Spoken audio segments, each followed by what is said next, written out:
All right, so this is the first time I've ever recorded on cinematic mode on the iPhone. I'm limited to 1080, so if it looks weird, just let me know. It's basically the blurred background effect, but let's just get into this video. So for the first time ever, I flew business class internationally with Qatar Airways on my way back to the US. And listen, I've been given 3 different pronunciations for this country. I thought it was Qatar, but apparently since the English language sucks, I was told it's pronounced Qatar. Then someone said, it's not with the C, you need to add a G in there. Gutter. And I'm just like, guys, someone give me a proper pronunciation. So I was like, let me go to the source. I would pronounce it Qatar. So the Q is like a qa. It's like you have to say it from your throat. If you don't speak it, it's kind of hard to say. But I would say Qatar.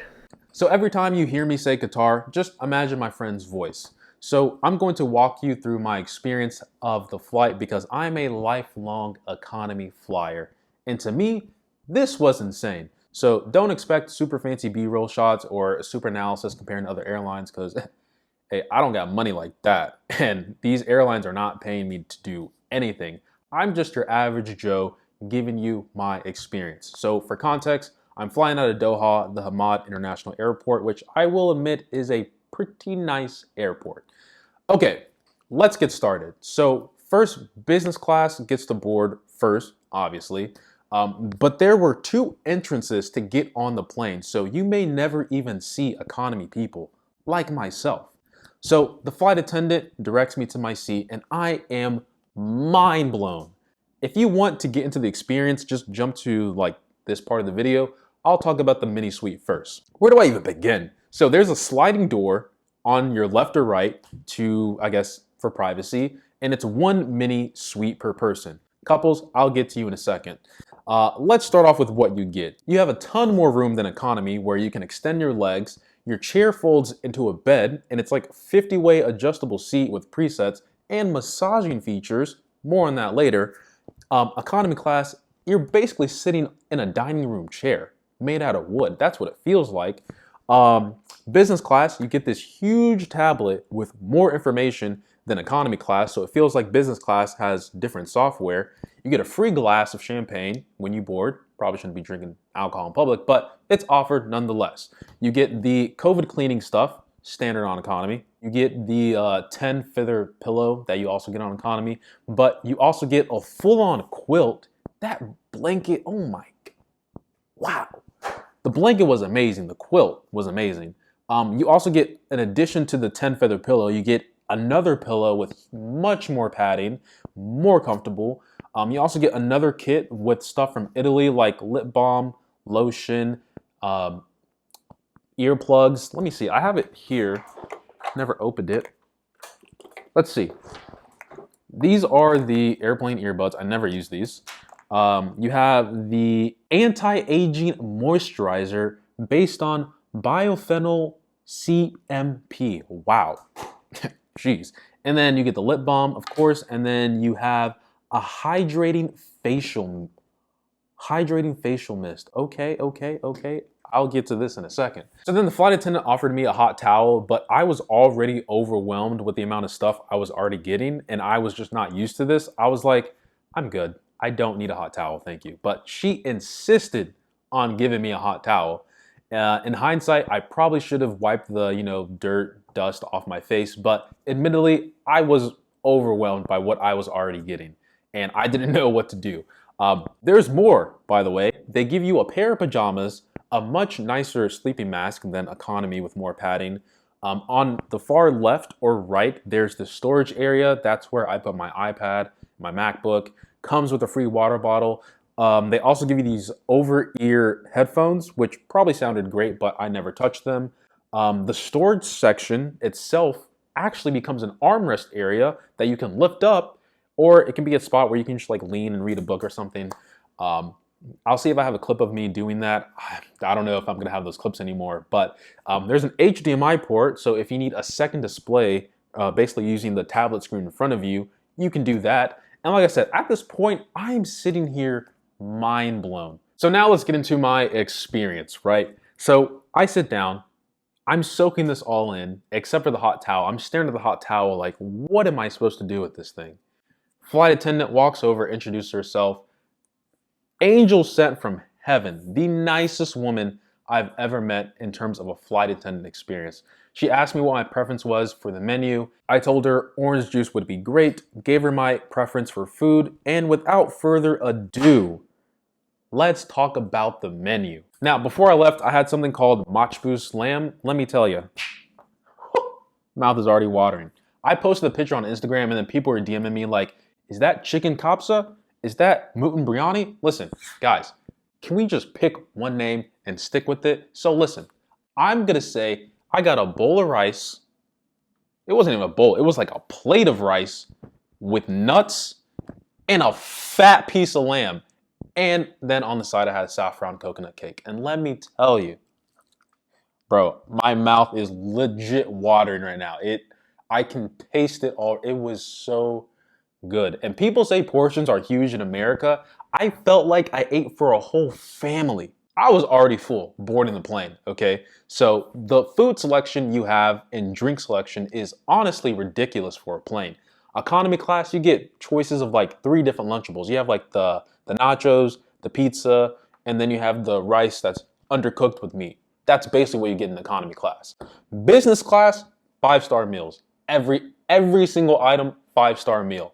I don't drink too much, so I'll show the experts the drink menu for yourself. But that food menu, oh my, wow. That's all I can say. I should have ordered more, but the choices here looks fantastic. Like I said, ours already full. So I didn't even eat when we took off. I immediately fell asleep because I was already tired from my 5-hour layover. So I wake up, flight attendant comes back. I had no idea what was going on. She pulls out the table in front of me, whips out this white cloth, sets down a tray and silverware, starts assembling all these different trays. I felt like a prince, not gonna lie. It felt like I was about to have dinner with the daughter to a royal family. That's how fancy this desk table was becoming. I'm used to doing things myself, and she was setting up a candle in the middle, and I was sitting there like, it was really awkward. I was like this, you need any help? She's like, I'm here to serve you. At that point in time, I kid you not, I wish I could have wrote a 5-star review right there. It nearly brought a tear to my eye. I was like, this is fantastic service. So the appetizer I chose was the smoked trout tartare, I think that's how you say it, and the tuna tataki. And then there was some fruit that came on the side as well. It was so good. Oh my, I didn't even know what I was eating. It was just like, my taste buds were like, more, more, more. So I finished the appetizer. I didn't even know that was the appetizer. I thought that was my meal. I was like, okay, well, I guess this is fancy. Fancy people like small portions. So for the main course, I asked for the lobster. And when the flight attendant said, give me 15 minutes, I was like, wait, you don't have this stuff prepackaged? Don't I just rip off the top of the container like economy class? So 15 minutes go by. She clears my table, starts reassembling it again. Once again, superb service. Comes back with this plate of lobster. And I'm staring at the plate like, she's like, is everything okay? I was amazed that I was basically eating undercooked rice and beef slob all these years on economy, and I'm getting fed lobster on a plane. She's like, is everything okay? I'm just like, this is exactly what I do. I was like, this is perfect. My voice was shaking. I was in shock. I was like, this is amazing. Anyway, so my taste buds were having a field day, and I got my pineapple juice, 2 refills of water. Amazing food experience. So now let's get into the entertainment part of the flight. Very funny part of the flight. So the flight attendant seemed knowledgeable, so I asked if she had any movie recommendations, and hilarious to say the least. So I believe the movie is pronounced Janu. If I'm pronouncing it wrong, I'm gonna have the poster somewhere on the screen. Now, I'm not a movie review channel, but the only way I can describe this movie is, you know, the dramas with production quality being overly dramatic that it just becomes funny, or you're just not used to it? That's how it was. It was taking every single cell in my body, not to laugh during 95% of this movie. And I'm also watching it on this huge tablet in front of me. So the movie's over. The movie's hilarious. It's a drama, but hilarious in terms of its production and just acting. So I was like, you know what? The movie was average. Let me ask the flight attendant for a second movie recommendation. So next up, Pressure Cooker. I'm convinced if you want to watch a comedy, ask the flight attendant for a recommendation. Overly dramatic to the point of hilariousness, if that's even a word. So I'm like, all right, strike two. I'm done with the recommendation. I'm gonna watch the movies I downloaded. So I ended up watching The Tale of Princess Kaguya. Fantastic movie in terms of its overall theme, subtle details, its presentation. 10 out of 10. Thank God I downloaded that movie on HBO Max because that movie erased what I thought about Pressure Cooker in the movie I watched before. Now, the bathrooms. How do I describe the bathrooms? So the bathrooms aren't that much better than economy, but when I walked in, there was like 15 mirrors. I don't know why there was a mirror in front of the toilet, but there's like lights embedded in the mirrors as well. I believe so. I'm gonna have a clip of it. Just imagine going to a fitting room and there just so happens to be a toilet in the corner. That's what it felt like walking in there. So the toilet, it's a toilet and the sink is a sink. And at this point, I felt like I was an investigator. So I was like, you know what? I got to see what business people get. So I was looking through the shelves to see what they have. And I see this bottle and it says tonic face water. And I'm like, okay, I guess I spray this on my face since it says face water. Closed my eyes, sprayed myself. I was a little shaken up and I was like, okay. I stood there for like 10 seconds and then I realized it was infused rose water. Smelled amazing. Sprayed that thing like 100 more times, emptied that bottle, left. I cleaned that bathroom. Oh, my face was a rose after that. But anyway, let's move on to the seats. So, in terms of it's not called functionality. Adjustability is the word I'm looking for. So, the seat adjustability, so they go forward, back, they recline backwards, and you can also go forward. There is lumbar support. There is a massage feature, which is honestly the same as, kids who kick the back of your seat, just a little bit softer. So the chair, or I should say the seat, turns into a bed, so it's fully flat. There's also this lounge position, which honestly felt so weird talking to the flight attendant. She said that's like the most commonly used memory position, so I used it. And whenever she came over and asked me questions, she was like, is everything okay? I'm just like, yep, everything's fine. And I'm just like, this is awkward. So I'm gonna hit the button next to it. So the button next to lounge, if I'm not mistaken, is the food button. So this is basically just moving your seat forward to a comfortable eating position so you're closer to the table. Also, I just like being upright when I sit, so that was pretty comfortable. Then there's a takeoff and landing memory position button. You also have ambient lighting in your cabin by your feet. And finally, there is a do not disturb button. Couples, I said I would get back to you in a second. Here is your segment. So there is a wall with a lever, and if you booked it next to your spouse, you can actually see the person by pulling down the wall, and you can actually sleep next to them as well. So that's also pretty cool for the whole Q suite thing. Now, let me talk about the bed aspect. Oh my, dude, this experience was unreal. So I don't know how Qatar pulled it off, but it felt like they ejected me from the plane and I just landed on a cloud. It was the most comfortable bed I've ever slept on. Maybe the mattresses I sleep on suck, feel like rocks, but I have never slept like a baby until I slept on business class on Qatar Airways. 100%. Best bed I've ever, the blanket, the pillow, the pajamas, perfect. Perfect. Now, the next day, or I should say the second part of the flight, I had an omelet with vegetables in it and spinach as well, and I think some other things on the side. I'll have a video clip of the food if I can find it. Oh, I also forgot to mention on the lobster part, they also give you this bread that is quite literally a rock. It's like the bread you get at Panera Bread. It's like also the breads you see on display at pastry shops. That thing was a rock.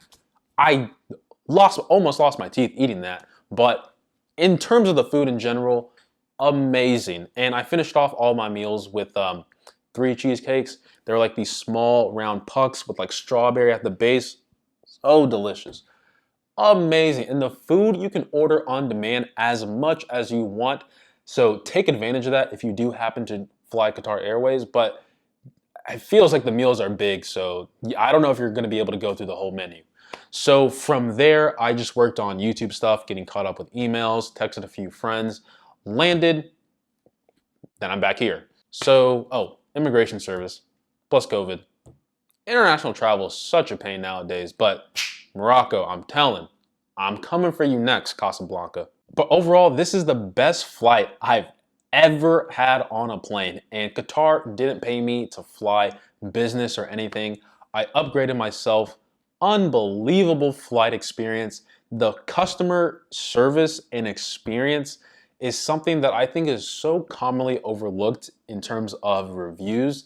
And I think there was like 30 or something people in business class altogether, and the flight attendants were top-notch staff. Round of applause for them, honestly. They are what made me feel like the experience was just that much better. It was like 5-star worthy just from the flight attendant experience alone. I love the whole privacy aspect with the sliding door, way more room to stretch. Like I said before, the food on demand as much as you want from a fantastic selection. Even during COVID, it was amazing. Huge tablet in front of you. It was a wonderful experience. But the question I should answer, try to answer, I should say, is should you do it or is it worth it? The advice I got from my mom before I booked the flight was, if you have never flown business class internationally and you have the opportunity to, and your finances are in check, it's worth it to do it at least once. Here's what I'll say. With all that being said, it's worth it to do it at least once on Qatar Airways, okay? I don't know about any other flights, but on the only comparison or like competition from what my friends have told me is Singapore. But dude, anything from economy class to business class, international, Qatar Airways, trust me, I'll probably never do it again, but it's a nice experience if you have the opportunity to. So hopefully you guys, I forgot, they give you chocolate at the end. My friends know I don't eat chocolate, but they give you, I believe this is called Godiva. Guys, listen, I don't eat chocolate. It's not my cup of tea. Yeah, it was good. I mean, I didn't eat this, but the flight was good. But like I said, hopefully you guys enjoyed this video. Sorry I don't have the proper clips, videos, fancy B-roll like other flight review channels. I wasn't expecting to do a review. I just wanted to get home because I was exhausted from flying and the headache of international travel with COVID as well. It was just taking a toll on me. But I appreciate every sub, like, and comment. And as always, guys, much love. Like I said, Morocco, I'm coming. Casablanca, I don't know when, but I'm coming. Trust me, I'm coming.